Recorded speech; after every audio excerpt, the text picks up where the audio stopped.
Anda mesti tahu bahwa yang namanya pertemuan-pertemuan Bilderberg itu selalu dihadiri oleh orang-orang penting di negeri barat. Misalnya Tony Blair sebelum menjadi, waktu itu masih jadi anggota parlemen, juga hadir dalam pertemuan Bilderberg sebelumnya. Begitu juga Bill Clinton posisinya juga hadir di situ posisinya. Begitu juga Pangeran atau Raja Belanda hadir juga di posisi pertemuan-pertemuan Bilderberg. Itu menunjukkan bahwa sesungguhnya ada peristiwa penting di balik Bilderberg, dan ternyata semua peristiwa yang muncul di Bilderberg dalam pembahasan rapat mereka statusnya rahasia. Maka pada 2007-an, bahkan sejak awal abad 21, kehadiran Bilderberg sudah dicurigai oleh kelompok masyarakat kritis di barat.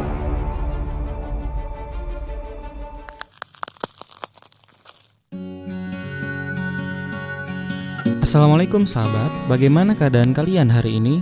Kami doakan semoga sehat selalu.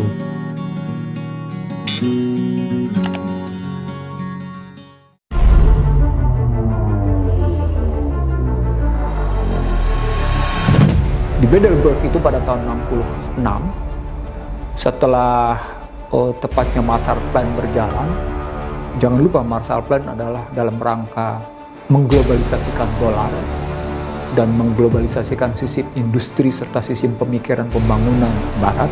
Jadi ada 3 Marshall Plan tujuannya. Pertama adalah mengglobalisasikan dolar, yang kedua adalah mengglobalisasikan sistem perindustrian perdagangan, dan yang ketiga adalah tetap menerima posisi perusahaan-perusahaan asing dari Amerika di negara-negara yang menjadi sasaran.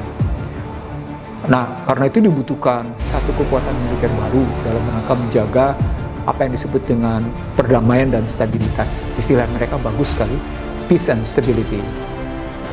Nah, di tahun 66 itu ternyata Bilderberg sudah membicarakannya.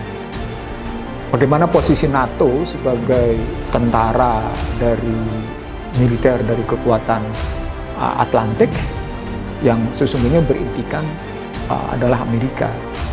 Dan tahun 66 itu Bilderberg tidak hanya bicara tentang posisi NATO yang berintikan Amerika, tapi juga bicara tentang masa depan perindustrian dan perdagangan. Ternyata dia menghadapi cukup banyak gelombang.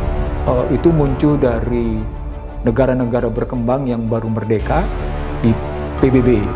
Maka pada tahun 72-an, ketika terjadi Nixon Shock, Nixon dianggap terlampau banyak memberi kesempatan kepada negara untuk bicara pengendalian harga dan upah. Dan pada saat yang sama, Henry Kissinger sudah didatangi oleh keluarga Rockefeller.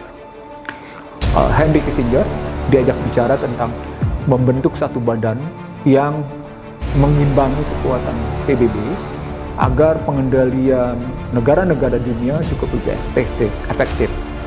Apa alasannya? Alasannya karena PBB sudah diisi oleh negara-negara berkembang, dan dianggap negara-negara berkembang sudah bersikap radikalis. Nixon tidak happy dengan posisi itu, dan Nixon tetap menerbitkan kebijakan apa yang disebut dengan pengendalian harga dan penentuan upah.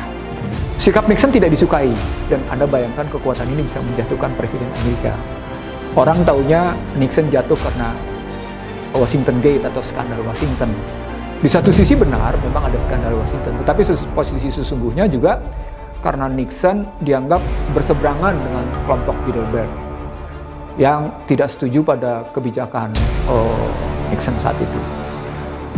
Anda mesti tahu bahwa yang namanya pertemuan-pertemuan Bilderberg itu selalu dihadiri oleh orang-orang penting di negeri barat. Misalnya Tony Blair sebelum menjadi, waktu itu masih jadi anggota parlemen, juga hadir dalam pertemuan Bilderberg sebelumnya. Begitu juga Bill Clinton posisinya juga hadir di situ posisinya. Begitu juga Pangeran atau Raja Belanda hadir juga di posisi pertemuan-pertemuan Bilderberg. Nah, kalau kita lihat demikian strategisnya pertemuan itu, maka peristiwa jatuh bangunnya kapitalisme Amerika itu selalu menjadi pembahasan menarik di Bilderberg. Mereka selalu bicara tentang the future capitalism, bagaimana masa depan kapitalisme di dunia, yang ini ternyata berhubungan dengan apa yang mereka agendakan di tahun 96-97 posisinya.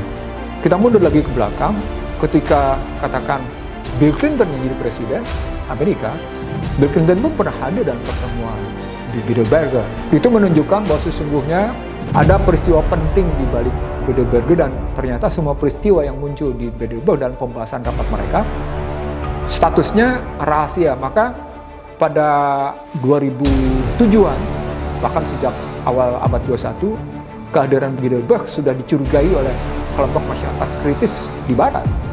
Sehingga mereka bilang, kenapa mesti bersembunyi jika tidak ada yang rahasia? Atau sebaliknya, kenapa mesti berahasia jika semuanya terbuka gitu.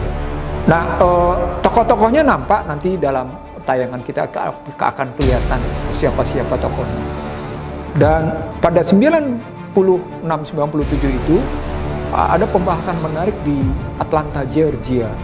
Pertemuan ini dihadiri oleh kelompok-kelompok penting posisinya sebelum terjadi krisis moneter di kawasan Asia. Pertemuan di Atlanta, Georgia itu melahirkan 10 keputusan. Tetapi keputusan yang paling penting ada 6. Nanti 6 keputusan penting ini ternyata berhubungan dengan situasi kekinian. Apa itu? Keputusan pertama adalah posisi Amerika terhadap PBB dan terhadap IMF. Yang kedua adalah, sebagaimana keputusan Bilderberg pada tahun 66, kembali Bilderberg membahas tentang posisi NATO yang kekuatan intinya ada pada Amerika. Nah, hal yang ketiga, nah ini yang penting, mereka menyebutnya sebagai corporate governance. Beyond the corporate governance ini ternyata adalah soal traktat multinational corporation yang harus diadopsi oleh sejumlah negara.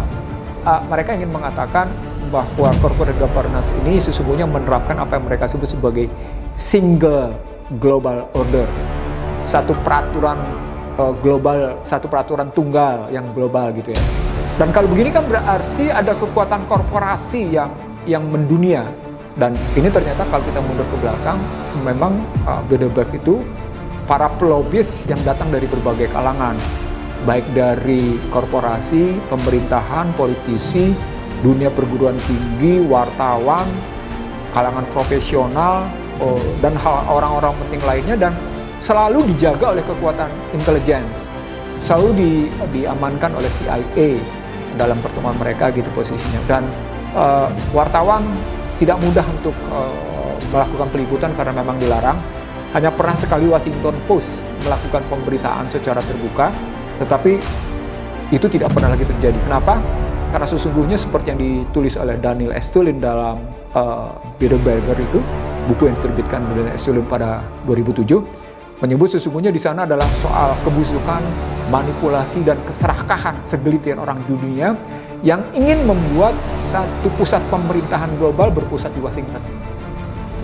Nah, ini ditulis oleh Daniel Estulin dengan baik posisinya. Dan Daniel adalah orang yang pernah ingin menerobos masuk ke dalam ikut pembicaraan, tapi berhadapan dengan berbagai benteng-benteng yang muncul di sana posisinya. Yang keempat adalah soal Yerusalem sebagai pusat spiritual bumi. Nah, di sini kelihatan ada problem antara agama bumi dengan agama langit posisinya. Nomor 5 adalah bagaimana mereka menjaga hubungan baik dengan Cina dalam konstruksi corporate governance. Nanti bisa kita pahami kenapa salah satu kekuatan politik di Amerika, misalnya Demokrat, bisa duduk bareng bersama dengan Xi Jinping berkali-kali. Nanti saya buktikan urutan-urutannya. Itu yang kelima. Ini yang terakhir yang penting dalam kaitan dengan kondisi kekinian. Pertama adalah mereka membangun apa yang mereka sebut sebagai Universal Biometric ID Card. Jadi mereka membangun tanda pengenal ID card berbasis biometrik yang lingkupnya universal. Itu berarti ada sesuatu yang ditanam dalam ritme tubuh manusia, gitu posisinya, sebagai ID card, sebagai tanda pengenal, tapi lingkupnya universal. Keseluruhan ini disebut sebagai Project Lucid, yakni Project Logical Universal Computer Identification Data Bank. Tujuannya adalah dalam rangka Universal Human Control System, sistem pengendalian manusia yang berlingkup global.